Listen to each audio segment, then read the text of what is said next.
కానీ అంత ప్రాచుర్యం లేదు. ప్రధానంగా ఈ 2 కులాలు అన్ని విషయాల్లో కూడా పోటీ పడుతున్నటువంటి విషయం మీ అందరికీ తెలుసు. ఇక్కడ ఇది తెలుగుదేశం పార్టీ వాళ్ళకి నచ్చట్లేదు.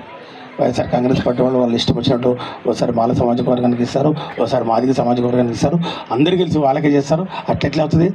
అట్లేం లేదు. మాల సామాజిక వర్గం మేము ఉన్నాం కాబట్టి అందరూ మాకు చేయాలి, లేకపోతే మాదిగ సామాజిక వర్గం ఆల్రెడీ టీడీపీలో ఉంది, మేము ఉన్నాం కాబట్టి 2 కలిపి మేము చేసుకోవాలని ఒక దుర్మార్గమైనటువంటి ఆలోచన, కులాల మధ్య చిచ్చు పెట్టే ఒక ప్రక్రియ, వాళ్ళ యొక్క విధానాలు, అది దాని జోలికి మనం పోకూడదు. కానీ ఒకటి మాత్రం ఖచ్చితం, నాకు అలాంటి తారతమ్యాలు లేవు.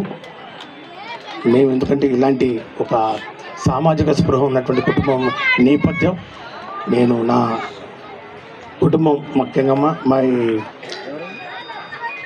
వియంకులు ఏమంటారు, మా వియంకులు గారు కూడా అంటే my daughter got into matrimonial alliance వియంకులు.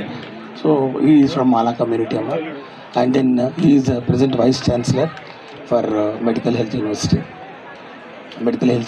YSR health university vice chancellor ఆయన డాక్టర్ బాబ్జీ, పిఎల్ఎంకే బాబ్జీ అని చెప్పి. ఆయన కూడా బుద్ధిస్ట్ బై రిలీజన్. నా కూతురి వివాహం కూడా బుద్ధిజం ట్రెడిషన్లోనే మ్యారేజ్ చేశాం. మీరు చూసే ఉంటారు, వీడియోస్లో ఉంటాయి. బుద్ధిజం ట్రెడిషన్లోనే మ్యారేజ్ చేయడం జరిగింది.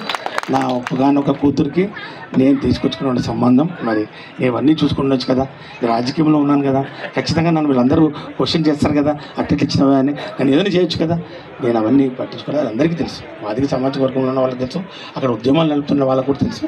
ఇది కరెక్ట్ కాదు అనే ఒక ఆలోచనతోటే నేను ఉన్నాననే ఒక మైండ్ తోటే జగన్మోహన్ రెడ్డి గారు ఈరోజు మెరుగు నాగార్జున గారికి నన్ను ఎప్పుడు కూడా కలిసికట్టుగా ముందు పోవాలని చెప్తూ ఉంటారు.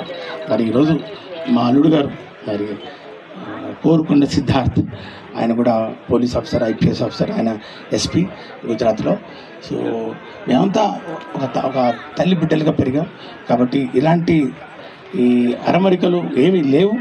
ఈ నియోజకవర్గంలో అందరం కూడా సాంప్రదాయక ఓట్లు మాల సామాజిక వర్గం వైఎస్ఆర్ కాంగ్రెస్ పార్టీకి ఉంది.